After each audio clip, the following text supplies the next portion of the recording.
All right. Thank you all so much for being here. I want to welcome everybody to this informational session held jointly by the initiating team and the coordinating team for the Washington Climate Assembly. We're really excited to bring this form of deliberative democracy to Washington State and to expand democratic methods used to address climate mitigation and climate pollution. I want to let everyone know first off that we're recording this meeting. We started the recording before you all entered the Zoom room. So if you don't want to have your face on camera, you could just participate without your video on. But otherwise, thank you all for being here. I could just move on. Yeah, thank you very much. Welcome. I want to first off acknowledge that people of Washington State live and work on traditional lands of the indigenous people who have been here since time immemorial. There are 29 federally recognized tribes and 7 non-federally recognized tribes within the boundaries of Washington State. Tribes and tribal people bring thousands of years of traditional knowledge and resilience to the current conversation, and we honor tribal relations. And I want to thank everyone for joining and for holding space also for Indigenous people. As we move on, I want to just introduce myself. I'm Johanna Lundahl. I use she, her pronouns, and I am a member of the initiating team for the Washington Climate Assembly. We also have with us Barbara Louie, who is a member of the initiating team. She'll be speaking a little bit later. And present also, in addition, we'll have presenters from the coordinating team, which come from Cascadia Consulting Group, Gretchen Mueller, Mike Chang, and Derek Oshiko. They'll be introducing themselves as they speak later on. So I know that we might not have time for people to introduce themselves verbally, but if you could please put your a little introduction of yourself in the participant chat, we would be really grateful. That would include your name, affiliation, and location if you don't have an affiliation. And just please, we'd just love to know who you are and know who's participating today. Yeah, thank you so much. I also want to just give some little Zoom tips. I know we're all pretty good at this already, I'm assuming, but just in case you are new to Zoom, you can update your name if you want to click on the participant button and click on your own icon and make sure that the name reflects the one that you want presented. Also, if you'd like to use the raise hand function while we are throughout this session, we can call on you to speak or to ask a question. I'm sure you probably know all about finding the best quiet space in your house or wherever space you're coming to us from to reduce the background noise and echo, but that's always helpful. But in addition, please keep yourself muted unless you're speaking to the whole group. So that would be very helpful.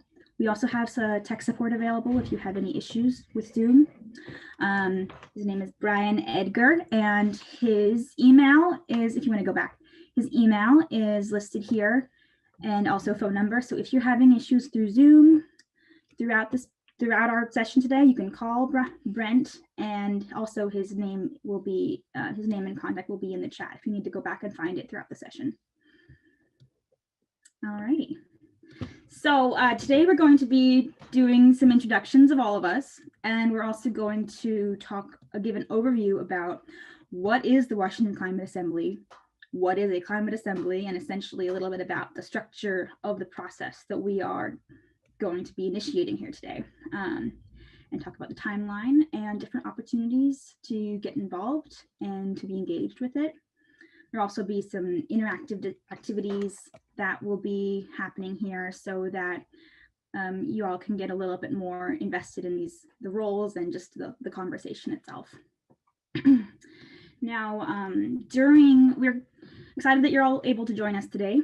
We'll walk you through some of the nuts and bolts of the assemblies and what makes the Washington Climate Assembly unique as well. But during these 2 hours, The interactive activities will provide several opportunities to hear directly from you all, and hope you're able to stay. We hope that you're able to stay for the full 2 hours, but in case you're not, we've sort of provided the structure the agenda in 2 parts. The first part will be more informational, and then the second part will be more interactive, and allowing for answering questions and as any comments that you all might have. We'll be monitoring the chat throughout, so please free to add a question in the chat while we talk, and we might be able to address it throughout the rest of the informational part, but we also might answer it through a Q&A at the end. Okay, great. So what is a climate assembly? What's it for, and what opportunity does it present us? This is what I'm going to be telling you a little bit more about right now. As well as, and then after that, we'll be talking a little bit more about the structure of the assemblies and the timeline for the engagement. And all right.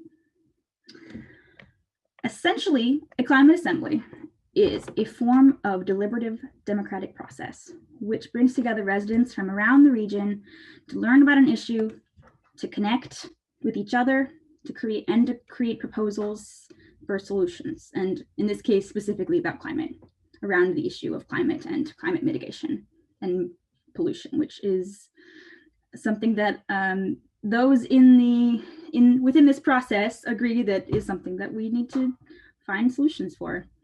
A climate assembly is a form of a citizens' assembly, which is a democratic process that facilitates decision-making at a city level, state level, or even a country level.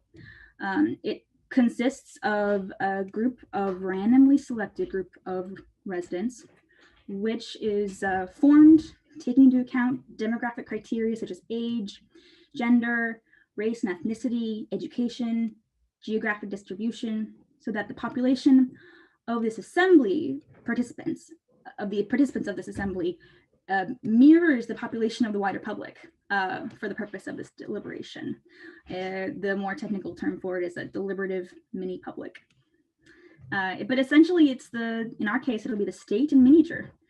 And the role of this assembly is to make a thorough analysis of a given subject, hold discussions about various solutions, analyze pros and cons, and then make conscious and well-informed, thought-out policy proposals, which have significant consensus within the assembly participants. Assemblies have been used for many years across the whole world, organized in numerous countries such as Australia, Ireland, Poland, Canada, France, the UK. The form of deliberative democracy always includes the ideas that democracy is for everybody, that these are randomly selected participants, but they also represent the larger population in these key ways. And yeah, like I said, transparency is a really key element of the process. They are used to solve complex issues, which governments traditionally have a difficult time finding common ground with other elected officials or with the public at large. So within an assembly, an environment is created which facilitates team building, learning, discussion, have great discussions, and have deliberation, which creates decision making where everyone feels heard and contributes to the process. They are important also because they're used for collective action issues, which climate certainly is a collective action issue, which are challenging to find collective solutions for. So in Washington State, we are all here today because essentially a group of citizens asked members of the Washington State Legislature about holding a citizens assembly on the issue of climate. The folks who were asking members of the Washington State Legislature are in fact citizens who care deeply about climate, and found that our elected officials also care deeply about climate, and they want to be able to do their jobs in a way that takes into account the needs of all of Washington residents. So after having introduced the idea to members of so key committee chairs in particular, we found that Joe Fitzgibbon, Zach Hudgens, Cindy Rue, Jake Fye, and Steve Kirby, who are all state representatives and chairs of important House committees, all felt really excited about the idea of holding a citizens' assembly on climate and being able to hear the informed will of the Washingtonians in a way that represents what the larger public may feel if they had also the chance to participate in a similar process. We know that climate is warming. We have felt that keenly this last summer. The wildfires in our state were terrible. They will continue to be terrible. And throughout all of Washington, we have, different impacts from climate warming that we wish to find some consensus over different solutions for. So the initiating team, after having gotten the support from these key committee members, went about collecting funding for this event, creating a request for proposals, and collecting different proposals from groups that may be able to take on the project. And then we assembled a group of people who come from the academic world that represent members of the legislature, also represent citizen organizations throughout Washington, and also getting input from tribal communities to select the proper group to take on this project. And we are proud to tell you now that Cascadia Consulting Group has become the coordinating team for the Washington Climate Assembly. An important part of this is that the coordinating team be a neutral party who can create this container where everybody in the assembly is listened to and feels very comfortable to share their opinions about potential solutions. And we are excited that that Cascadia is going to take this on through their long history of facilitating group decision-making structures, and also working with government and on environmental issues. So I'm going to now let Mike Chang from the coordinating team talk a little bit more about that. Thank you all so much. No, it'll actually be Gretchen. Gretchen. Yeah, no problem. Excellent. Thank you so much, Johanna. And Brett, we can go ahead and move on to the next slide, please. Yeah, thank you so much, Johanna, and just want to welcome everybody here today. Thank you all so much for participating in this call with us. And just we're really thrilled to be here and feel very privileged to be, as you can see on the slide, kind of taking the baton from the initiating team and running with it. And it does feel like a run, but an exciting run at that. So in just a moment, I'm going to be introducing our full team, but we'll take a moment to first introduce myself. My name is Gretchen Muller, and I'm a senior associate at Cascadia Consulting Group, and I have the privilege of serving as the project manager for the coordinating team. And as you see on the slide in front of you, the coordinating team wears several hats and plays several roles throughout both the design of the assembly as well as conducting the assembly itself. And my colleagues and team members will be speaking more specifically to some of those roles in just a little bit after they have the chance to introduce themselves as well. But as part of our efforts here, we'll be hosting a couple of workshops that you'll hear more about shortly. These workshops will play a really important role in determining the questions the assembly members deliberate on, as well as the final demographic and eligibility criteria that will be used for the third bullet here up on the screen, recruit assembly members. And we'll also be launching a strategic information campaign to help spread the word about the assembly throughout the duration of the assembly. And big part of this as well is actually conducting the assembly and playing that third party neutral facilitation role and creating a inclusive and interactive and thoughtful space for Assembly members to learn, deliberate, and come up with a set of recommendations at the end of their process. And with that, I have the pleasure of introducing, we'll go ahead and go to the next slide, please, Brent. Pleasure of introducing my team members here. So excited and honored to work with this group of people. We have myself from Cascadia. We also have Mike Chang, who will introduce himself in just a minute, from Cascadia, as well as Isa Manafredi from Cascadia. And then we're also joined by For the People, who also have some team members that are playing really, really critical roles. Derek Hoshiko is on the call today, and you'll be hearing from him in just a moment. Also, part of For the People is Kamal Patel, who will be working with ISTA as part of our information campaign leads, and also playing very critical roles in supporting the assembly design from For the People, Carla Broiler, as well as Zarna Joshi and Emily Wright. And with that, we can go ahead and go to the next slide, please. So why are we really excited? And in just a minute, I will turn it over to Derek. We each have some shared reasons why we're really excited to be working on this very important project, and also some individual excitement and kind of passions around it as well. And so wanting you to have a chance to hear from both Derek as well as Mike. For me personally, I just feel like we just have this great opportunity through the Climate Assembly to bring together amazing minds to help us design this assembly. So really, that's one of the purposes of this, is both information sharing, but also helping to get you all excited to want to play a role in this as well.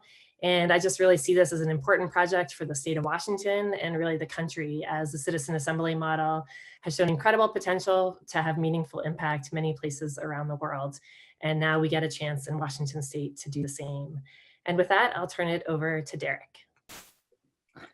Hi, folks. My name is Derek Hoshiko. I use he, him pronouns. Really excited to be part of the coordinating team and to be part of the Washington Climate Assembly process. And I'm so grateful for each and every one of you being on this call, this info session, to learn more about what the opportunities are, to learn more about the assembly process. So I'm just incredibly grateful and so excited to be here. This has been a project long in the coming. And so why I'm excited about it, I think this is a great opportunity to educate folks in a really deep way around the state. To really, I mean, how many times do public participants get 3 months to really dive deep into an issue and to build affinity with each other, and then to deliberate after being educated and having the opportunity to really go deep, and to be doing that across the whole state of Washington, to be able to have that deep engagement in communities all across Washington state is, to me, a game-changing way of engaging in politics rather than relying solely on elected representatives. I think it just closes the loop on all of that. So again, thank you so much, Gretchen, for the introduction, and I'll pass it back to you to pass it on. Great, thanks so much, Derek. And now we're going to hear from Mike. Great, thanks Gretchen and Derek. Hi everyone, my name is Mike Chang. I use he, him pronouns, and I'm an associate here at Cascadia Consulting Group. And I think one of the reasons why I'm very excited about this project is my background for over many years has been working in this climate science and climate impact space. And a lot of the background that I bring is in climate adaptation planning, especially from a tribal perspective as well. And so I'm taking some of that scientific, technical, and planning expertise, and how do we translate that into policy? This isn't a space that I have really ever been in, though I've always been interested in. So I'm really excited to be helping support this project. Brent, if you can go to the next slide, please. So I'm gonna, Derek and I will cover the next few slides together. And so what we're going to be focusing on is both some of the timeline and then the opportunities for engagement and really being clear and explicit in what are some of the potential roles for the Climate Assembly and the timing of these opportunities as well. If you wanted to go to the next slide, please. So overall, this entire project can really be divided into two distinct timing or sections. The first one is the assembly design process.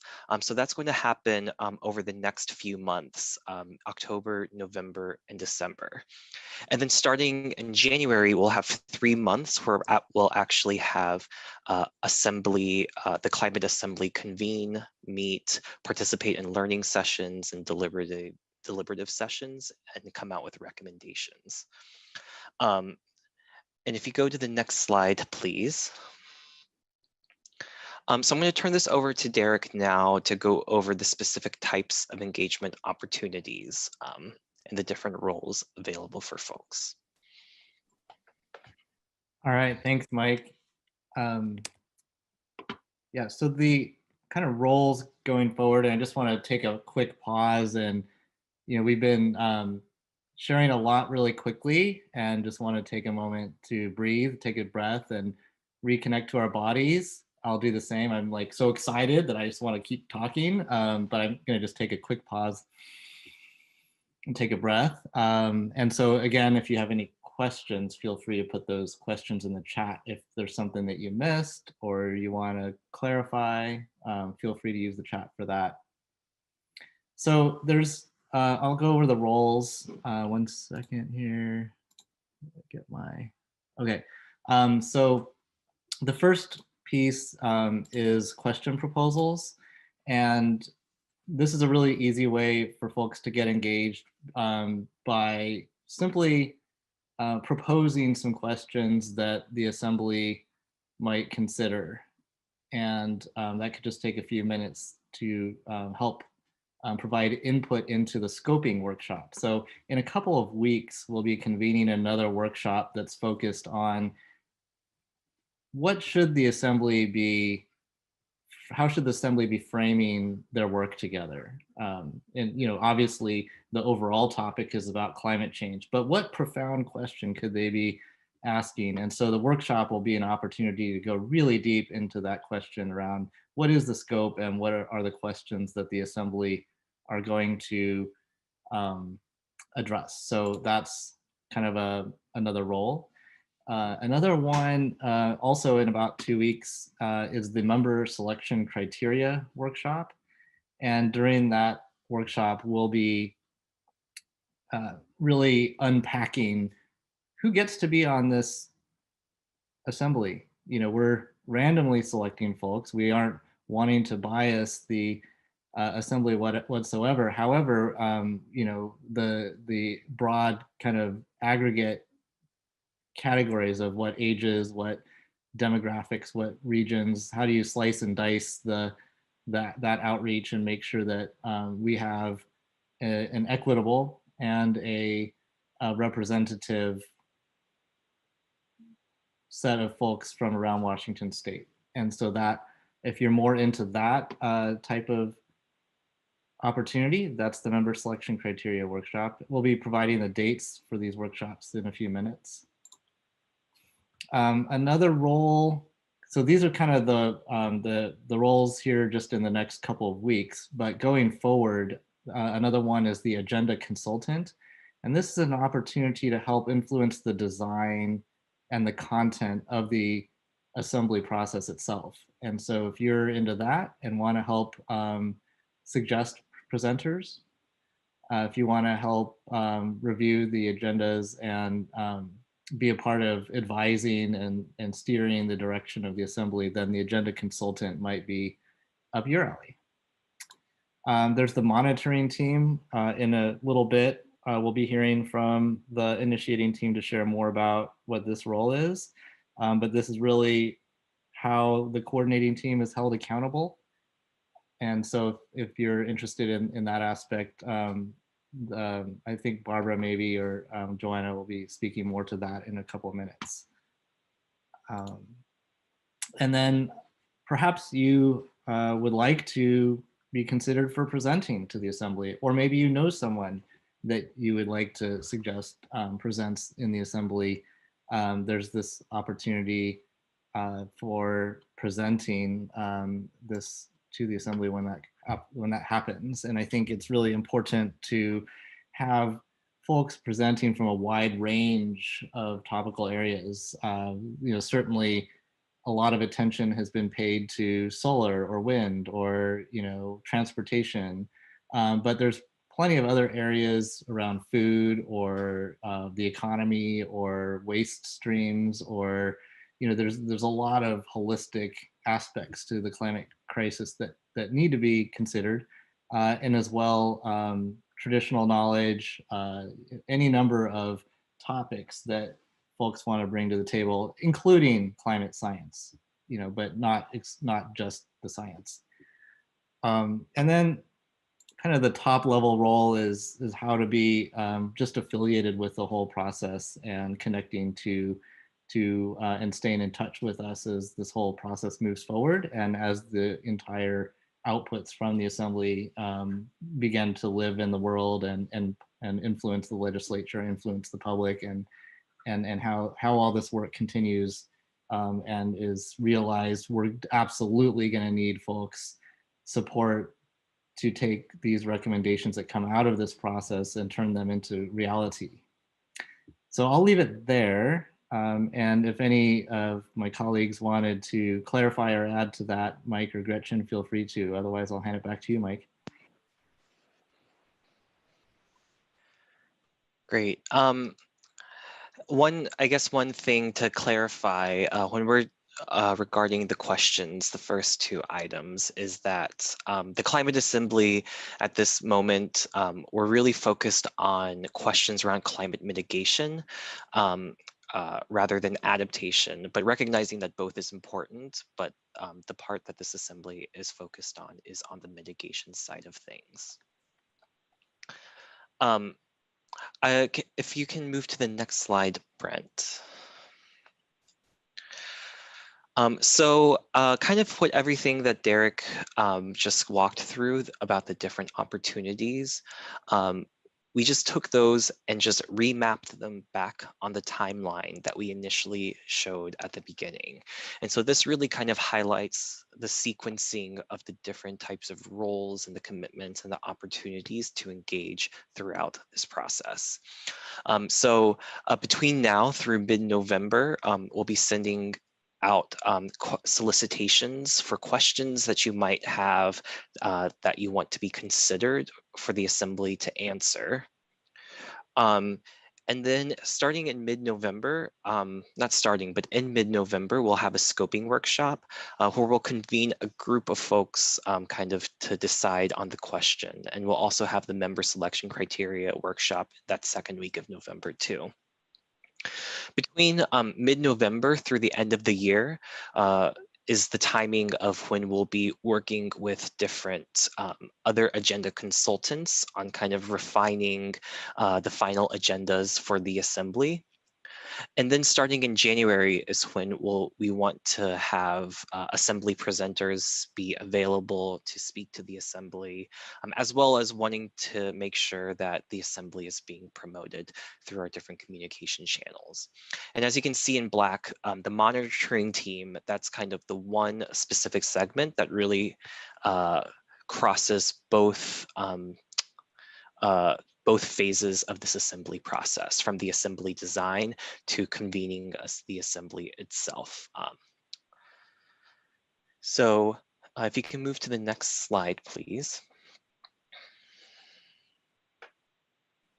Great. So I'm going to hand this back to Derek, but we'll be covering specifically kind of the outreach and recruitment strategy that we have developed as well. Thanks, Mike. And if we could go to the next slide, thank you.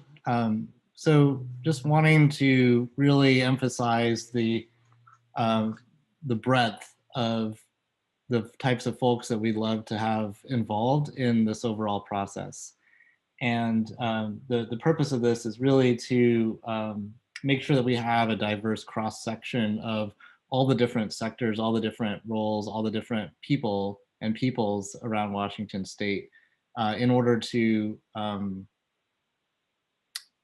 have it be robust, to really get folks' input and not just be coming from, for example, the environmental nonprofit world or from the elected representative world and political advocacy.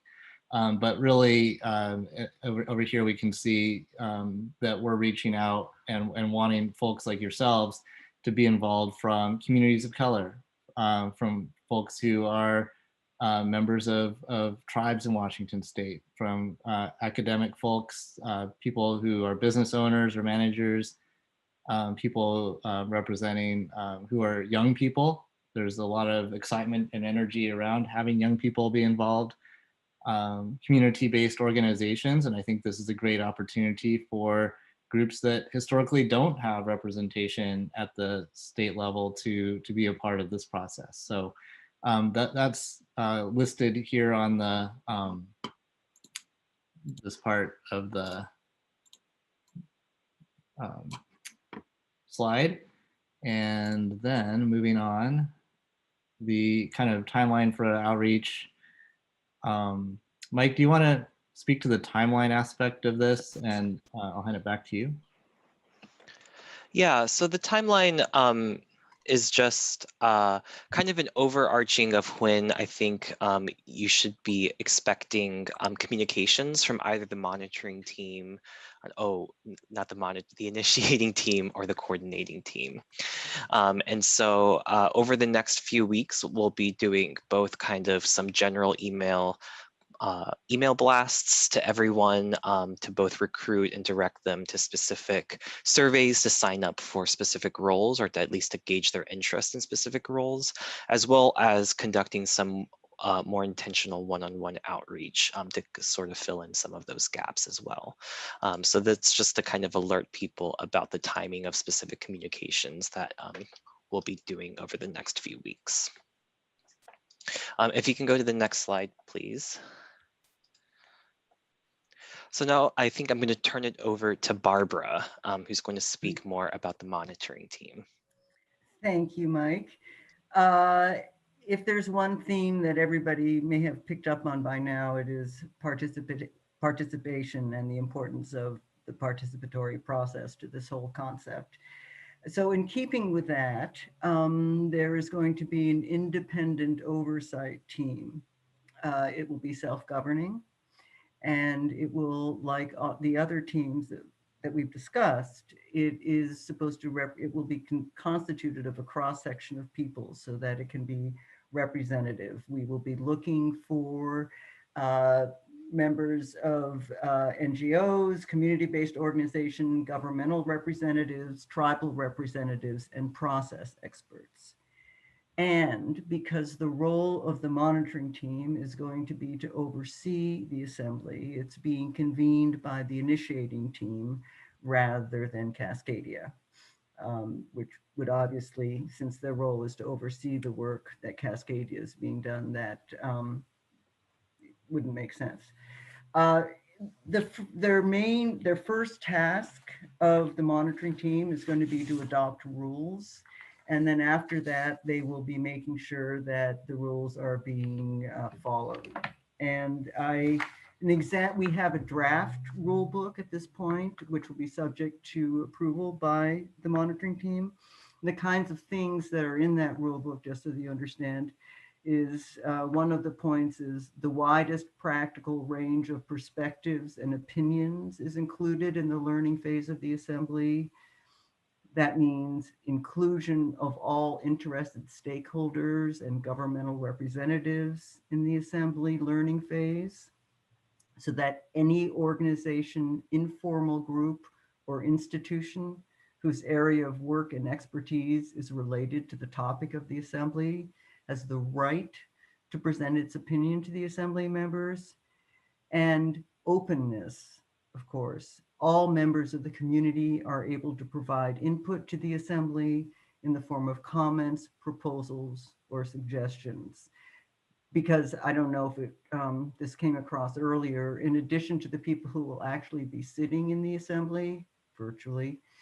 The assembly, the learning phase of the assembly is going to be available statewide, and everybody will be invited to, will have the opportunity to watch it.